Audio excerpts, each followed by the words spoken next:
بسم الله الرحمن الرحيم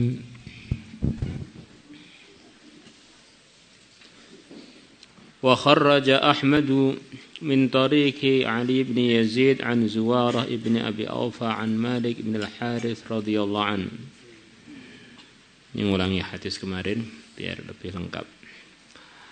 Annahu, bahwasanya beliau sami'a telah mendengar Rasulullah sallallahu alaihi wasallam yaqul, beliau bersabda, man dhamma yatiman, barang siapa menggabungkan yatiman, seorang yatim, baina abawaini muslimaini, di antara dua bapak yang keduanya muslim, dia gabungkan ila ta'amihi wa syarabihi, ke makanan dia dan minuman dia, hatta yastaghni anhu, sehingga si yatim sudah tidak memerlukan anhu pada orang tersebut. Jadi keterangannya seperti kemarin itu diantaranya. Kemudian ada tambahan hatta yastaghni anhu, ini penting. Jadi definisi yatim secara umum sebagaimana dalam pemahaman kita adalah anak kecil laki atau wanita yang ditinggal wafat orang tuanya sebelum baligh.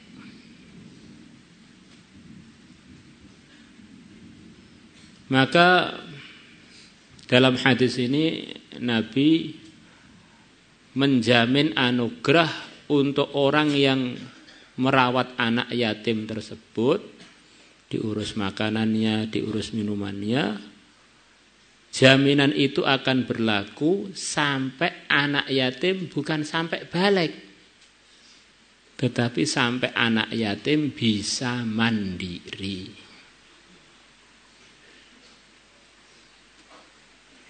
Karena kadang-kadang sebagian orang ada yang punya langkah yang kurang sesuai. Dia ngerawat anak yatim mulai dari dia sebelum baligh, begitu baligh ngerawatnya enggak diteruskan. Karena dia merasa fadilah kafalatul yatim atau menanggung anak yatim tadi sudah putus. Karena sudah tidak yatim lagi, orang sudah baligh sudah enggak yatim lagi, sudah dewasa. Maka Nabi menjamin anugerah yang telah disebutkan kemarin dan akan disebutkan hari ini. Surga pasti untuk dia kalau dia nanggungnya sampai tuntas, sampai dia mandiri, sudah enggak memerlukan orang yang menanggung lagi yang awal itu.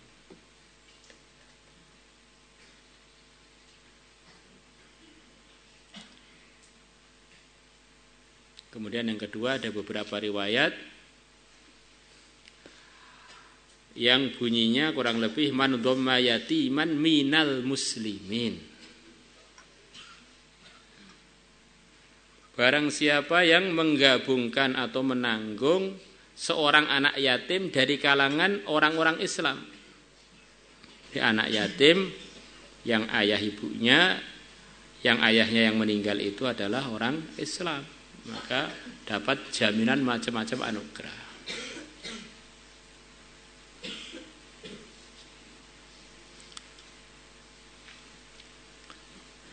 Maka kalau kita lihat di dalam hukum-hukum fikih, orang itu ngerawat orang lain itu tidak selalu putus fadilahnya selepas orang itu baligh.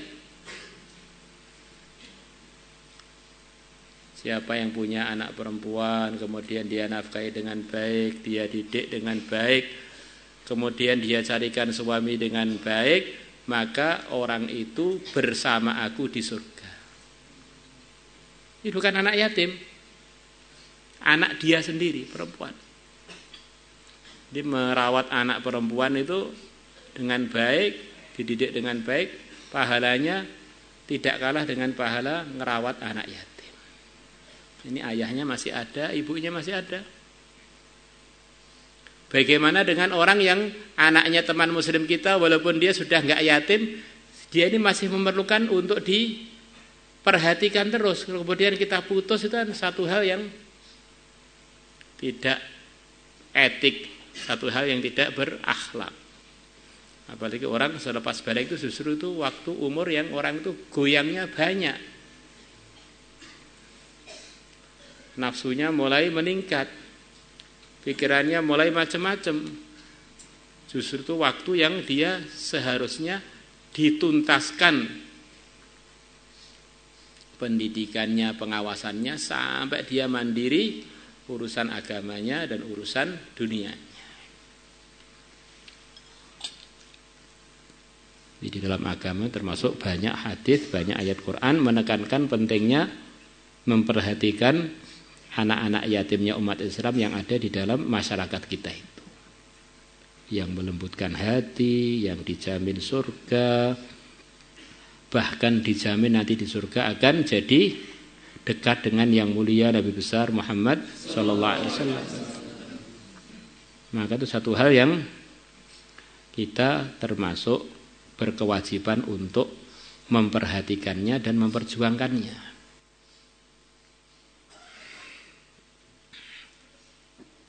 Wajabat lahul jannatu albattata, maka wajib baginya surga albattata dengan pasti.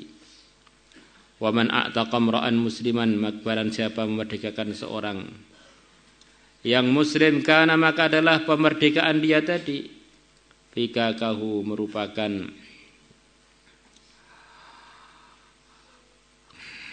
kemerdekaan dia atau lepasnya orang yang memerdekakan minan nari dari api neraka.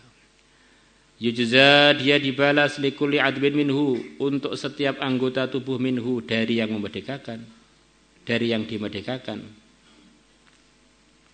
Udwan, satu anggota minhu dari yang dimerdekakan.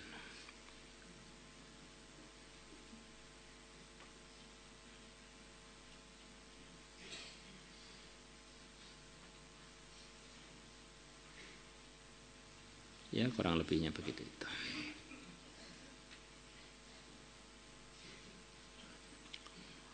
Wa kharraja Tabarani bi isnadin la ba'sa bihi an Abi Maslamah bin Abdurrahman ibn Auf an abihi radhiyallahu an Rasulillah sallallahu alaihi wasallam qala, Nabi bersabda, ayyub amri'in muslimin, mana saja laki-laki muslim, perempuan pun juga masuk.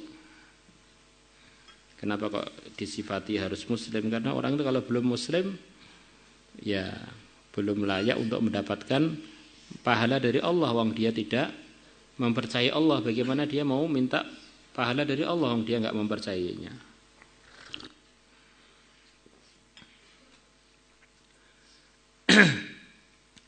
A'taqa, yang dia memerdekakan imra'an musliman, laki-laki yang muslim, perempuan pun juga masuk. Fahuwa, maka pemerdekaan dia itu, fikakuhu adalah pemerdekaan dia, minan nari dari api neraka. Yujza, dia dibalas bi kulli adbin minhu, dengan setiap tulang, minhu dari yang dia merdekakan, adman satu tulang, minhu dari dia yang dimerdekakan. Wa ayyuma imra'atin muslimatin, dan mana saja, ini biar lengkap sebetulnya sebagaimana dalam keterangan-keterangan telah lalu, kalau yang disebutkan itu laki-laki aja, perempuan secara umum masuk. Jadi kalau yang disebutkan perempuan, biasanya laki-laki enggak masuk. Wa ayyuma imra'atin muslimatin, dan mana sajalah perempuan yang muslimah, a'taqat, yang dia memerdekakan imra'atan muslimatan, perempuan yang muslim. Kalau dia memerdekakan laki-laki juga masuk dalam sini. Fahiya, maka